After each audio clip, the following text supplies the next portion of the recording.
दोस्तों, हमारा दिमाग हमारी बॉडी का सबसे कॉम्प्लेक्स ऑर्गन है जो हमेशा से साइंटिस्टों के लिए रिसर्च का मुद्दा रहा है। एक ह्यूमन ब्रेन में टोटल 86 बिलियन न्यूरॉन्स सेल्स होते हैं जो ब्रेन एक्टिविटी को कंट्रोल करते हैं। अगर किसी बॉडी पार्ट में चोट लग जाए और टिश्यू डैमेज हो जाए तो उस एरिया पर तुरंत न्यू सेल्स ग्रो होकर डैमेज टिश्यू को ठीक कर देते हैं। लेकिन न्यूरॉन सेल के साथ ऐसा नहीं होता, क्योंकि अगर ब्रेन में कोई इंजरी हो जाए और ब्रेन में मौजूद नर्व सेल्स डैमेज हो जाए तो दोबारा से नर्व सेल्स रीजेनरेट नहीं हो सकते। बल्कि आज तक न्यूरो साइंटिस्ट भी न्यूरॉन सेल्स को डेवलप करने में असमर्थ रहे हैं। यानी कि ब्रेन में मौजूद 86 बिलियन न्यूरॉन्स में से एक भी एक्स्ट्रा न्यूरॉन नहीं बन सकता। इसलिए ब्रेन इंजरी को किसी भी बॉडी में हुई इंजरी से क्रिटिकल माना जाता है। लेकिन दोस्तों, साल 1848 में फिनियस गेज नाम के व्यक्ति के साथ एक ऐसी घटना घटी जिससे वो हमेशा के लिए न्यूरो साइंटिस्टों के लिए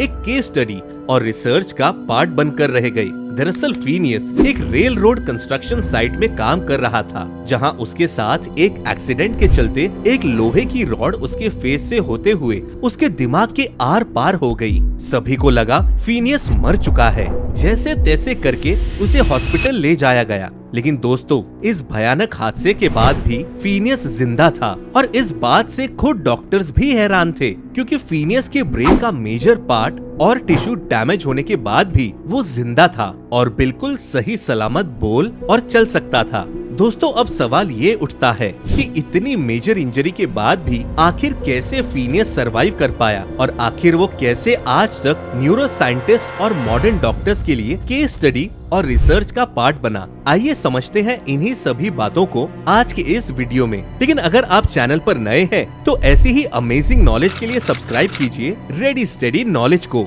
और साथ ही बेल आइकन दबाना न भूलें। दोस्तों, 13 सितंबर 1848 को अमेरिका के वेरमॉन्ट सिटी के रेल रोड कंस्ट्रक्शन साइट पर एक वर्कर फिनियस गेज काम कर रहा था। वर्कर्स कंस्ट्रक्शन साइट पर बड़ी चट्टानों को तोड़ने के लिए इनमें होल करके एक्सप्लोसिव भरा करते और उन चट्टानों को धमाके से उड़ा दिया करते थे। उस दिन भी फिनियस अपनी 3.5 फीट लंबी लोहे की रॉड से चट्टान पर होल करके एक्सप्लोसिव लगा रहा था। लेकिन होल करने के बाद वो उसी मिट्टी से ढकना भूल गया और जैसे ही उसने लोहे की रॉड को होल में मारा तो फ्रिक्शन की वजह से एक्सप्लोसिव मटेरियल में ब्लास्ट हो गया और वो लोहे की रॉड तेजी से फिनियस के सर को नीचे से ऊपर की तरफ चीरते हुए निकल गई। दोस्तों, ये हादसा इतना खतरनाक था कि एक्सप्लोजन की वजह से जिस रॉड ने फिनियस को हिट किया था उसकी स्पीड ही 200 किलोमीटर/आवर थी। इतना बड़ा हादसा होने के बाद भी फिनियस जिंदा था और कुछ ही मिनट बाद उसे होश भी आ गया। अब क्योंकि उस वक्त फिनियस कंस्ट्रक्शन साइट पर अकेला था, ऐसे में उसने किसी तरह से एक गाड़ी को खोजा और उसकी मदद से हॉस्पिटल पहुंचा। हॉस्पिटल पहुंचते ही फिनियस को देखकर डॉक्टर्स के होश उड़ गए। उसके फेस और मुंह से खून निकल रहा था और वो खून की उल्टियां कर रहा था, जिसमें ब्रेन सेल्स के छोटे छोटे टुकड़े निकलते देखे जा सकते थे। डॉक्टर्स ने भी जल्दी से ऑपरेशन शुरू किया, लेकिन ट्रीटमेंट के दौरान ही फिनियस कोमा में चला गया। इसके बाद 2 महीनों तक लगातार चले ट्रीटमेंट के बाद फिनियस कोमा से बाहर आ गया और पूरी तरह नॉर्मल हो गया। फिनियस का इस तरह से ठीक हो जाना डॉक्टर्स के लिए हैरान कर देने वाली बात थी, क्योंकि एक्सीडेंट के दौरान फिनियस के ब्रेन का प्रीफ्रंटल कोर्टेक्स के लेफ्ट साइड वाला पार्ट पूरी तरह डैमेज हो चुका था और इतनी खतरनाक ब्रेन इंजरी के बाद किसी का भी बच पाना नामुमकिन था। लेकिन फिनियस का ये केस डॉक्टर्स के लिए बहुत ही अलग था। इस एक्सीडेंट में उसने अपनी लेफ्ट आई भी खो दी थी। हॉस्पिटल से बाहर आने के बाद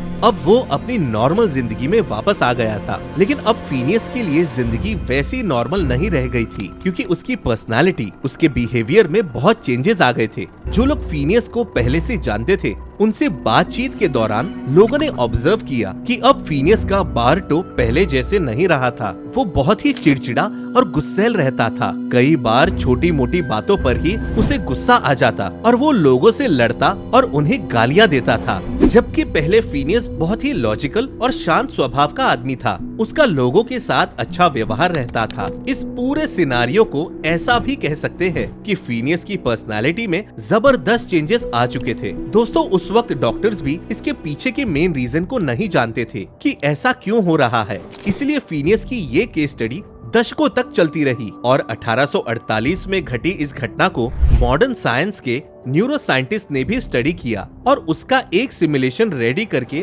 इसे स्टडी किया। 18th सेंचुरी में जिन डॉक्टर्स ने फिनियस का इलाज किया था उसके नोट्स के जरिए भी मॉडर्न साइंटिस्टों ने इस केस को स्टडी किया और पता लगाया कि उस एक्सीडेंट के दौरान उसके ब्रेन का लेफ्ट प्रीफ्रंटल कोर्टेक्स डैमेज हुआ था और लेफ्ट प्रीफ्रंटल कोर्टेक्स ही ब्रेन का वो पार्ट है जिसमें किसी भी ह्यूमन की ईगो, लॉजिक, थॉट्स और पर्सनालिटी बसती है। इसी पर्सनालिटी चेंज की वजह से फिनियस को बड़ी मुसीबतों का सामना करना पड़ा, यहाँ तक कि उसे जॉब से भी निकाल दिया गया था। वो अपने परिवार वालों से भी लड़ने झगड़ने लगा, जिसकी वजह से उसके परिवार ने भी उसे अकेला छोड़ दिया। अब फिनियस नए नए शहरों में जाकर ट्रैवल करने लगा और वो वहाँ लोगों को अपनी लाइफ की स्टोरी सुनाता, जिसके कारण लोग उस पर सिंपैथी दिखाते और थोड़े बहुत पैसे भी दे देते। हालांकि इससे ज्यादा कुछ नहीं हो पाया, इसीलिए फिनियस ने साउथ अमेरिका के चिली इलाके में जाकर कोई नया काम करने का फैसला लिया और वहां जाकर वो स्टेज कोचेस यानी कि चैरियट्स चलाने का काम करने लगा।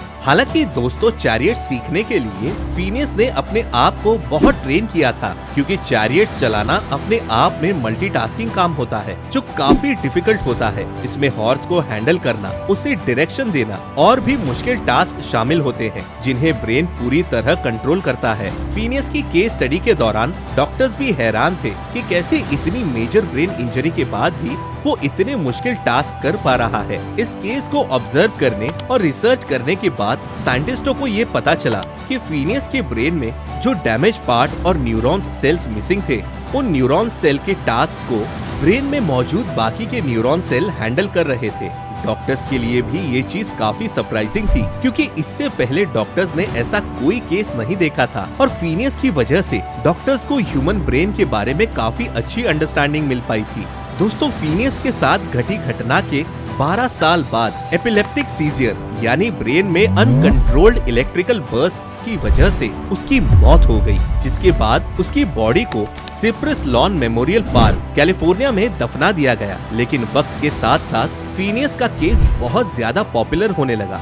डॉक्टर्स और साइंटिस्ट फिनियस की ब्रेन के ऊपर और भी कई सारे रिसर्च और एक्सपेरिमेंट्स करना चाहते थे ताकि मेडिकल फील्ड में न्यूरोसाइंस तरक्की कर सके। इसीलिए कुछ वक्त बाद डॉक्टर्स की परमिशन से फिनियस के स्कल को रिकवर किया गया। उस पर कई सारी रिसर्च कंडक्ट की गई, जहां पर मॉडर्न टेक्नोलॉजी का इस्तेमाल करके उसके स्कल का 3D मॉडल तैयार किया गया ताकि ह्यूमन ब्रेन की फंक्शनिंग को और भी बेहतर और बारीकी से समझा जा सके। आज फिनियस का स्कल बॉस्टन के वॉरेन एनाटॉमिकल म्यूजियम में मौजूद है। दोस्तों, वाकई में ह्यूमन ब्रेन बहुत ही कॉम्प्लेक्स है, जिसे अभी भी एक्सप्लोर करना बाकी है और फिनियस के केस ने इसमें अहम भूमिका निभाई है। आपका इस बारे में क्या ओपिनियन है, हमें कमेंट करके जरूर बताएं। फिलहाल आज के इस वीडियो में बस इतना ही। ऐसे ही नॉलेजेबल वीडियोस देखते रहने के लिए सब्सक्राइब करें हमारे चैनल रेडी स्टडी नॉलेज को और बेल आइकन दबाना न भूलें। मिलते हैं अगले वीडियो में, तब तक के लिए अलविदा, जय हिंद।